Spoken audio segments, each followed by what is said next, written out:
Formal nang nagbukas ang Joint RP-US Balikatan Military Exercises 2012. Ginanap ang opening ceremony sa headquarters ng Armed Forces of the Philippines. Mula Camp Aguinaldo sa Quezon City, may news to go si Ian Cruz. Ian? Isawi, formal na nga nagbukas ang Philippines-United States Balikatan 2012. Dito sa loob ng Tejeros Hall, ang Camp Aguinaldo. Mating dito si US Ambassador Harry Thomas. Ayun din si Assistant Secretary Patricia S.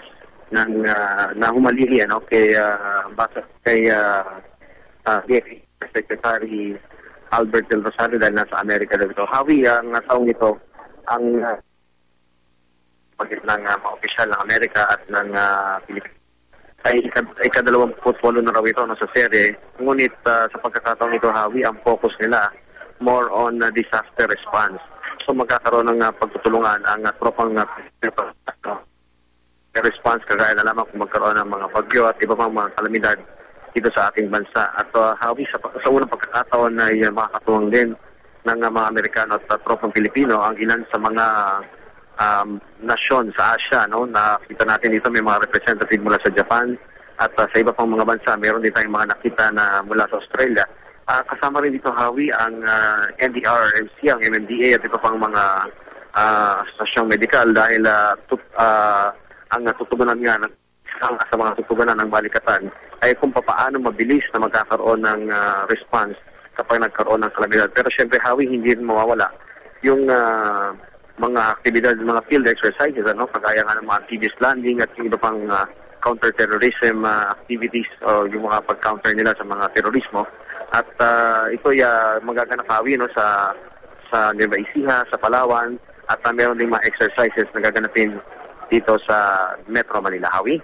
Yeah, Ian, nabanggit ba nila kung ipapractice din nila yung senaryo, kung anong gagawin kung may attack mula sa China? Hawi, maaaring kasama ito exercises na, pero wala namang binabanggit in particular kung anong country ba ang papasok sa ating bansa. Pero meron mga ganyang senaryo. Pero ito ay sa mga field exercises. Ito yung mga field exercises kasi Hawi, ito yung mga combat operation. Yung mga amphibious landing, yung mga counter-terrorism, at yung mga iba pang mga maaaring magawa ng ating mga sundalong Pilipino at Amerikano. Sakali nga meron mga threat sa ating bansa, yung mga galing sa ibang bansa yan. Pero Hawi, walang binabanggit na specific na bansa na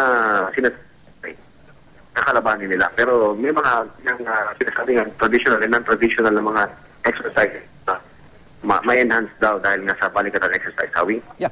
Meron bang magiging pagkakataon na kahit mamaya na magtanong nga tungkol dito sa standoff sa Panatag Shoal?